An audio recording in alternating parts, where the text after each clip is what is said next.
Olá pessoal, como vai? Tudo bem? Estamos aqui hoje para gravar mais uma aula, da série das aulas técnicas do projeto Bahia Produtiva aí em convênio com o Banco Mundial.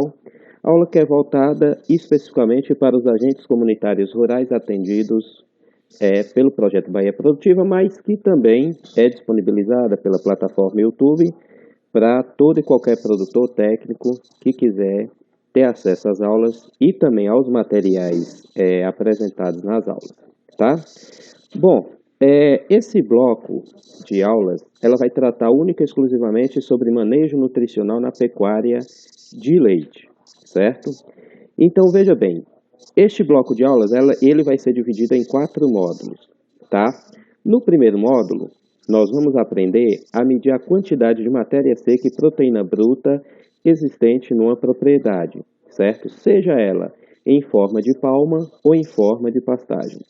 No segundo módulo, nós vamos aprender a medir a biomassa total do rebanho, ou seja, o total de peso vivo dos animais, para podermos calcular a necessidade de matéria seca para nutrir, para sustentar o rebanho bovino de uma determinada propriedade, certo?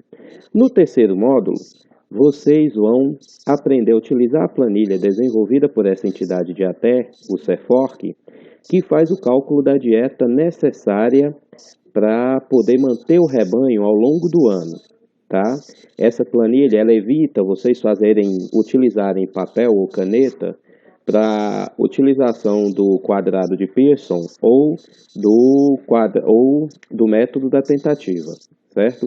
Então, essa planilha ela é como se fosse um método da tentativa, só que com fórmulas inseridas que facilita muito mais o cálculo, podendo ser utilizada por qualquer técnico em agropecuária, tá bom? Ou produtor, desde que tenha noção mínima de Excel, do pacote Excel, tá ok?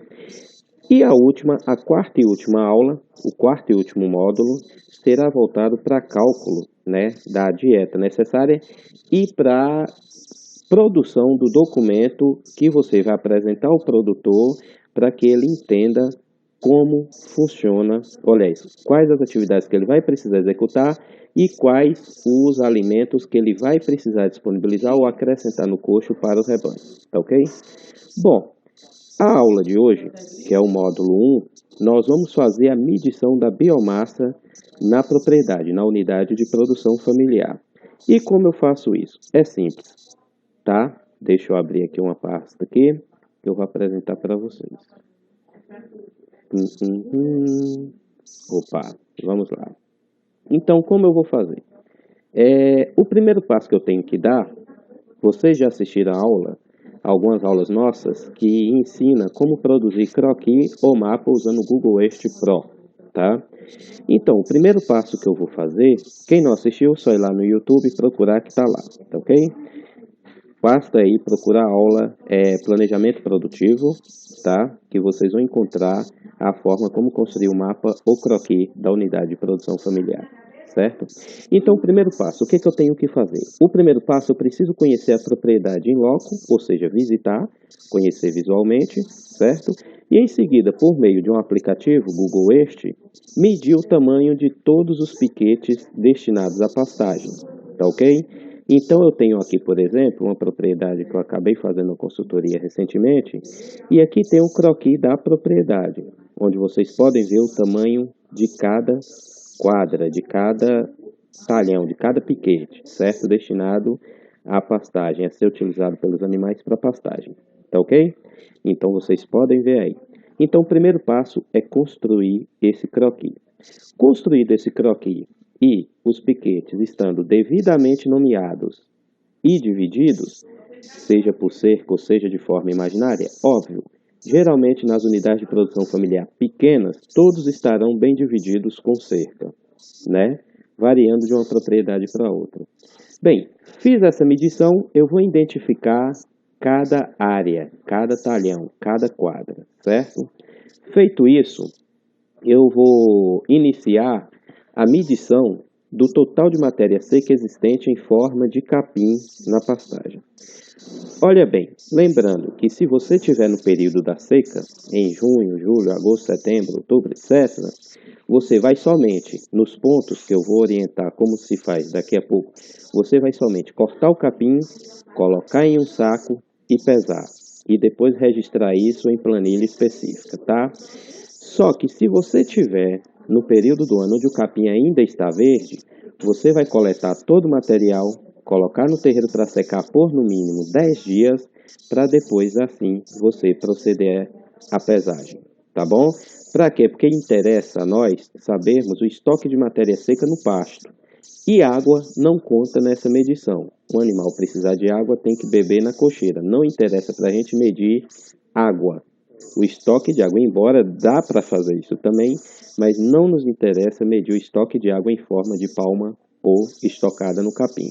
Então, se for período da chuva, tem que fazer o corte, conforme eu vou explicar daqui a pouco, daqui a pouquinho, agorinha mesmo, tem que fazer o corte, colocar para secar por 10 dias no terreiro e somente depois proceder à pesagem, tá bom? Aqui vocês têm uma foto, vou mostrar a vocês aqui, certo? Opa, abri o aplicativo errado, me perdoe. Bom, aqui vocês têm, deixa eu abrir aqui. Pronto, vamos lá. Aqui vocês têm uma foto de uma área que eu fiz uma coleta de material utilizando trena e 4 tornos. Nesse caso, esse perímetro ele tem 2 metros de largura por 2 metros de comprimento, totalizando 4 metros quadrados. Aqui está a área antes do corte do capim. Aqui está a área após o corte do capim para pesagem. Vocês podem olhar. Aqui já é uma outra propriedade, onde a pastagem predominante, no município de Biquara, onde a pastagem predominante é a Braquiária decumbens. Nesse caso, eu não delimitei o perímetro utilizando a fita métrica e os 4 tornos, os 4 piquetes. Delimitei utilizando uma moldura feita com ripa de 1 metro de largura por 1 metro de comprimento. Aí vocês estão vendo, né? Eu dentro do perímetro, após realizado o corte, aqui é o corte no perímetro delimitado com trena. Aqui eu já fiz o corte e já estou recolhendo o material em um saco para pesagem. Vocês podem ver, ó. Esse tipo de moldura é fácil, é melhor que a trena para trabalhar, porque quando eu abro ele já fica pronto. E eu posso fechar para fazer o deslocamento dentro da pastagem. Fica muito fácil, é muito mais cômodo de ser utilizado. Vocês podem utilizar essa moldura, né, como eu falei, nas dimensões de 1 por 1, feito com ripa, e pode também utilizar a trena. Quando eu tenho a trena, que me permite aumentar a área de forma que dê para o trabalho, eu gosto de usar as dimensões de 2 por 2 com a trena. Mas aí fica a critério de vocês, 1 por 1 ou 2 por 2. Desde que vocês sigam, né, as orientações que vamos dar a seguir, tá bom? Vamos lá. Bom, vou passar para vocês agora um vídeo explicativo sobre como medir, fazer o corte, delimitar a área e medir a quantidade de capim estocado na pastagem, tá ok? Vamos lá.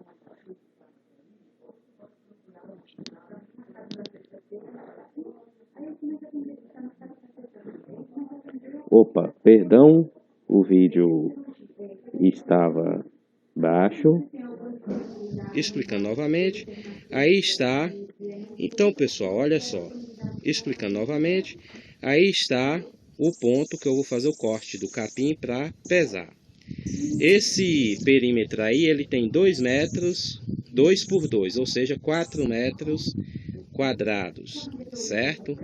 Lembrando que para a propriedade de 5 hectares, eu vou cortar e pesar o capim de 5 pontos, tá?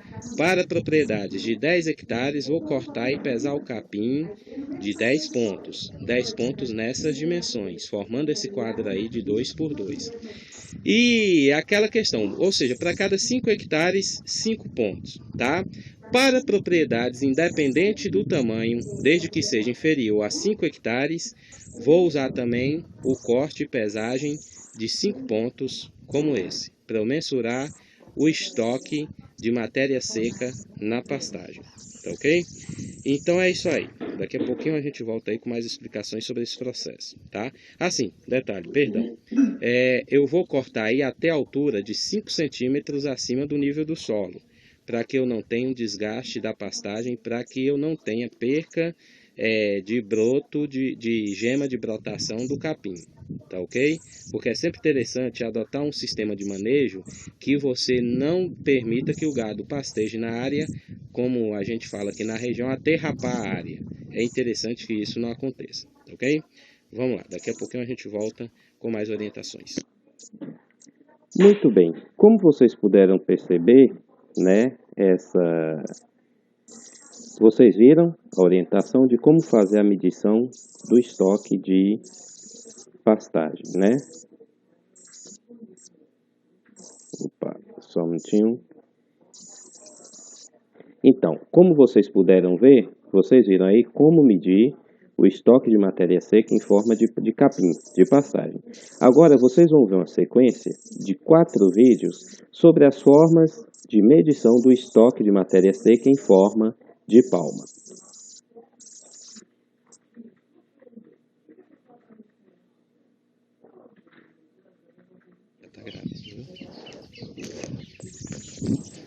Bom, pessoal, continuando, aqui o que nós vamos fazer agora? Eu já aproveitei e medi o estoque de biomassa de capim, ou seja, o estoque de matéria seca na propriedade, da forma como eu ensinei vocês. Agora nós vamos medir o estoque de matéria seca em forma de palma aqui da propriedade. Então o que eu vou fazer? Eu estou aqui na área de palma e eu vou fazer o quê? Eu vou caminhar em zigue-zague em 5, dependendo do tamanho da área, como é uma área pequena, em 5 pontos diferentes. Eu vou cortar 1 metro de rua e vou pesar a palma que for coletada de lá, para depois eu fazer as contas de quantos quilos de matéria seca eu tenho estocado aqui nesse quintal de palma.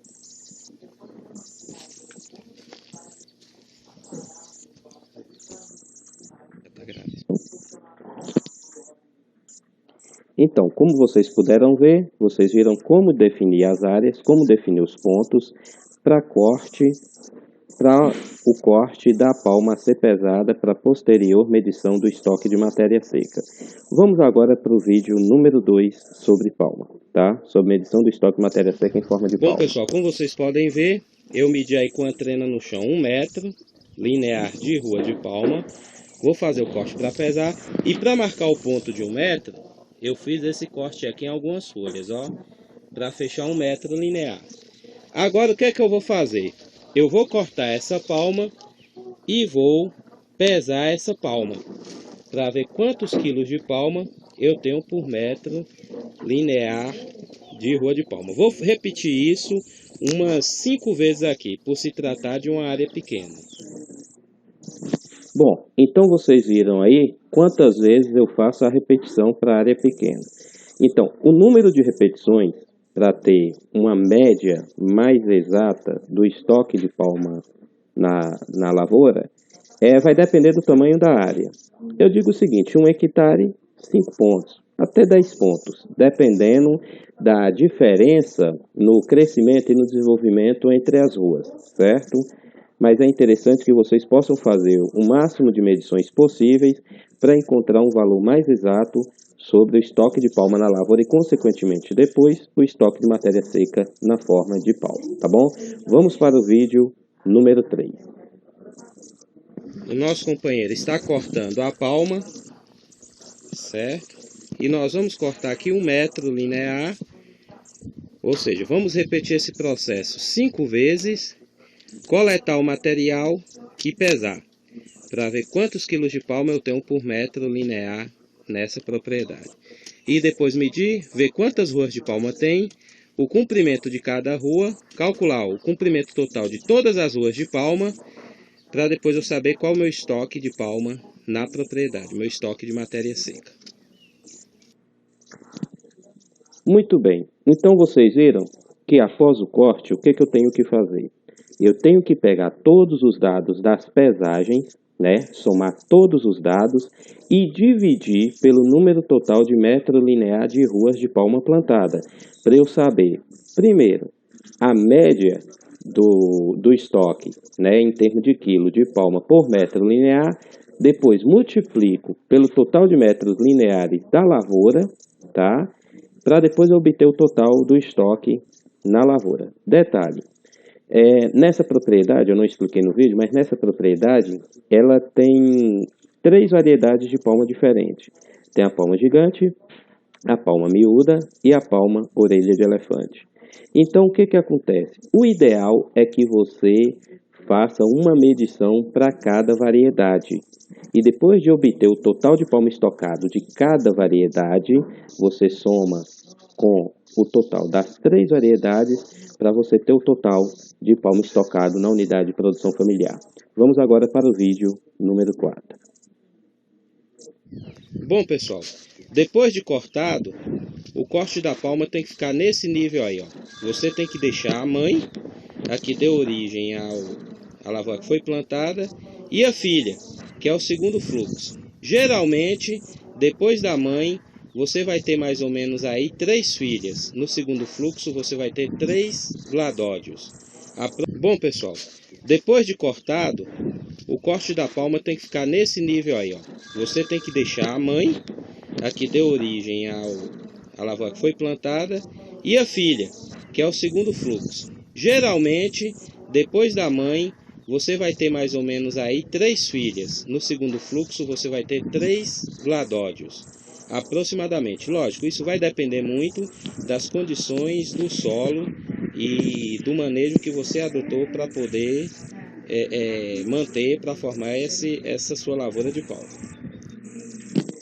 Então, vocês viram aí, né, como a explicação diz, eu nunca vou cortar a palma até o nível do solo, a não ser que seja uma lavoura velha e que eu esteja pretendendo, como diz, renovar a lavoura, renovar a área de palma. Então, o que a gente sugere? Primeiro, você tem um gladódio principal que deu origem à planta, a mãe, a filha e a neta. A gente sugere o seguinte, que você deixe a mãe e pelo menos 3 netas, ou seja, daquele fluxo primário,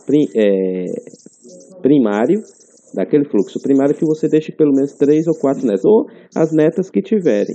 Por quê? Veja bem, cada gladódio ele tem a capacidade de lançar, na média, 3 a 4 gladódios, ou seja, 3 a 4 raquetes, tá? Então, o que acontece? Se eu cortar e deixar no de baixo, haverá um atraso na rebrota, né? E na produção, entenderam? Haverá um atraso muito grande. Imagine, se eu deixo um gladódio, que é o principal, eu vou ter a cada fase, eu só vou ter 3 brotações novas. Se eu deixar as 3 netas, eu vou ter para cada neta, em média, 3 raquetes de brotação. Então, toda fase de brotação, após a neta, eu vou ter, né, 9, que é 3 para cada neta. Depois disso, 9, eu vou ter mais 3 para cada neta, 27 raquetes. Depois mais 3, na média, 81 raquetes e assim sucessivamente. Então, eu tenho um atraso muito grande se eu cortar a palma para alimentar os animais, deixando apenas o cladódio primário, ou seja, a raquete primária que foi utilizada para a formação da área, tá bom? Eu espero que essas orientações tenham ajudado e tenham servido para vocês aí, né? Para ajudarem vocês a medir o estoque de matéria seca no pasto, a fazer a parte de registros. Nas próximas aulas, vai ser lá na aula número 3, né? Deste bloco, né? Desse bloco de aulas. Nas próximas, na aula número 3, nós vamos ensinar como efetuar o cálculo do total de matéria seca na pastagem, tá bom? Um abraço a vocês e até a próxima aula, se Deus quiser.